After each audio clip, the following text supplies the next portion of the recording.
ഇന്നത്തെ requested topic want plus object plus infinitive.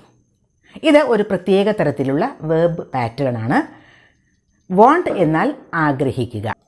I want to go എന്ന് പറഞ്ഞാൽ ഞാൻ പോകാൻ ആഗ്രഹിക്കുന്നു. want കഴിഞ്ഞിട്ട് ടു ഗോ എന്നാണ് ഉപയോഗിച്ചത്. ടു ഗോ എന്നത് ഒരു ഇൻഫിനിറ്റീവ് ആണ്. ഇൻഫിനിറ്റീവ് എന്ന് പറഞ്ഞാൽ ബേസ് ഫോമിലുള്ള വേർബിനോട് കൂടി ടു ചേർക്കുന്നതാണ്. ഫോർ എക്സാമ്പിൾ റൺ ഓടുക, ടു റൺ എന്ന് പറയുമ്പോൾ അത് ഒരു ഇൻഫിനിറ്റീവ് ഫോം ആയി. ടു സിങ് എന്ന് പറയുമ്പോൾ അതൊരു ഇൻഫിനിറ്റീവ് ആണ്. സിങ് എന്ന വേർബിനോട് കൂടി ടു ചേർത്തു. ടു ഡാൻസ് എന്ന് പറഞ്ഞാൽ ഡാൻസ് എന്ന വേർബിനോട് കൂടി ടു ചേർത്തു. അപ്പോൾ ഇതൊക്കെ ഇൻഫിനിറ്റീവ് ആണ്. അപ്പോൾ want എന്ന വേർബിനോട് കൂടി ഒരു ഓബ്ജക്റ്റും പിന്നെ ഒരു ഇൻഫിനിറ്റീവും. want plus object plus infinitive. അങ്ങനെ വരുമ്പോൾ എന്താണ് സെൻറ്റൻസിൻ്റെ മീനിങ് വരുന്നത്, അത് എങ്ങനെയാണ് ഉപയോഗിക്കുന്നത് എന്നാണ് നമ്മൾ ഇന്ന് പഠിക്കാൻ പോകുന്നത്. ഐ want ടു ഗോ എന്ന് പറഞ്ഞാൽ ഞാൻ പോകാൻ ആഗ്രഹിക്കുന്നു. ഇനി ഐ want എന്ന് കഴിഞ്ഞ് ഒരു ഓബ്ജക്റ്റ് വയ്ക്കാം. For example you. I want you to go എന്ന് വെച്ചാൽ എന്താവും? I want you to go. അവിടെ നമ്മളൊരു ഓബ്ജക്റ്റ് വെച്ചു. അപ്പോൾ നിങ്ങൾ പോകണമെന്ന് ഞാൻ ആഗ്രഹിക്കുന്നു എന്നായി. ഐ want ടു ഗോ എന്ന് പറഞ്ഞാൽ ഞാൻ പോകാൻ ആഗ്രഹിക്കുന്നു. I want you to go എന്ന് പറഞ്ഞാൽ നിങ്ങൾ പോകണമെന്ന് ഞാൻ ആഗ്രഹിക്കുന്നു എന്നായി. I want him to go എന്ന് പറഞ്ഞാൽ അവൻ പോകണമെന്ന് ഞാൻ ആഗ്രഹിക്കുന്നു. അവിടെ ഹിം എന്ന ഒരു ഓബ്ജക്റ്റ് വെച്ചു.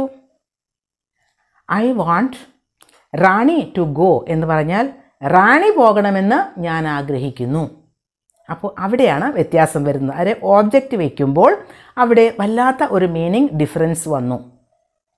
അപ്പോൾ അതൊരു സ്പെഷ്യൽ ആയിട്ടുള്ള വേർബ് പാറ്റേൺ ആണ്. I want you to sing എന്ന് പറഞ്ഞാൽ നിങ്ങൾ പാടണമെന്ന് ഞാൻ ആഗ്രഹിക്കുന്നു. I want you to know this എന്ന് പറഞ്ഞാൽ നിങ്ങൾ ഇത് അറിയണമെന്ന് ഞാൻ ആഗ്രഹിക്കുന്നു. want എന്നുള്ള ഒരു വേർബ് നമ്മൾ ഉപയോഗിച്ചു. അത് ഐ സബ്ജക്റ്റ് ആണെങ്കിലാണ് want ഉപയോഗിക്കുന്നത്. അതുപോലെ തന്നെ യു, വി, ദേ, പിന്നെ പ്ലൂറൽ സബ്ജക്ട്സ് ഒക്കെ ആണെങ്കിൽ want എന്ന് തന്നെ ഉപയോഗിക്കുക. അതല്ലാതെ ഹി, ഷീ, അതുപോലെ വേറെ ഏതെങ്കിലും സിംഗുലർ സബ്ജക്ട്സ് ഒക്കെ ആണെങ്കിൽ wants എന്ന് ഉപയോഗിക്കണം. For example he wants me to go.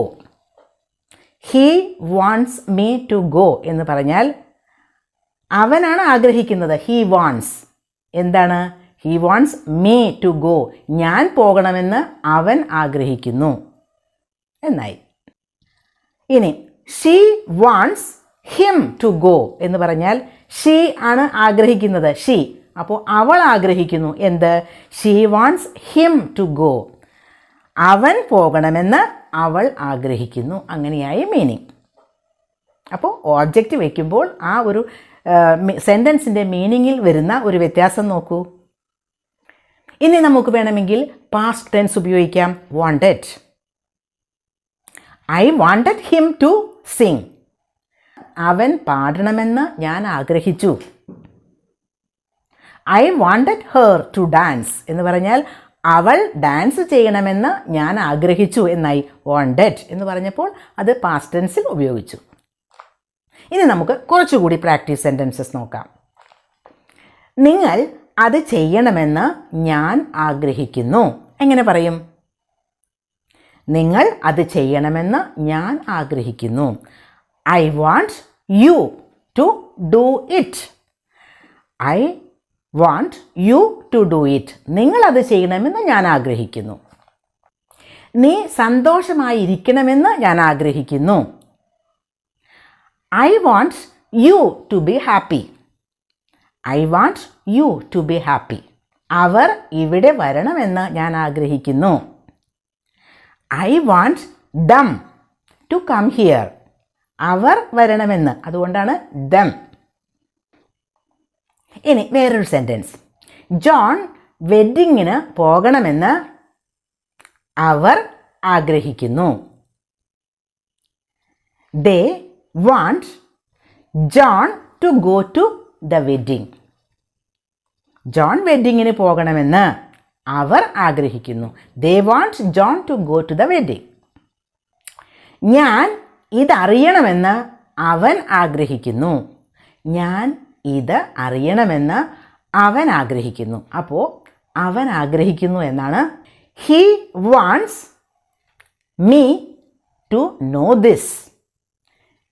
ഞാൻ ഇതറിയണമെന്ന് അവൻ ആഗ്രഹിക്കുന്നു. ശ്രദ്ധിച്ച് നോക്കുക, അവൻ ആഗ്രഹിക്കുന്നു, അതുകൊണ്ടാണ് ഹി വാണ്ട്സ് എന്ന് സ്റ്റാർട്ട് ചെയ്തത്. ഇനി ഒരു സെൻറ്റൻസ് കൂടി, പക്ഷേ അതിൻ്റെ ഇംഗ്ലീഷ് ട്രാൻസ്ലേഷൻ ഞാൻ പറയില്ല, അത് കമൻറ്റ് ബോക്സിൽ എഴുതണം. അപ്പോൾ സെൻറ്റൻസ് ഇതാണ്: ഞാൻ ഈ പ്ലേറ്റ്സ് വാഷ് ചെയ്യണമെന്ന് നിങ്ങൾ ആഗ്രഹിക്കുന്നു. ഞാൻ ഈ പ്ലേറ്റ്സ് വാഷ് ചെയ്യണമെന്ന് നിങ്ങൾ ആഗ്രഹിക്കുന്നു. അപ്പോൾ ഈ ലെസൺ യൂസ്ഫുൾ ആയിട്ടുണ്ടാവും എന്ന് കരുതുന്നു.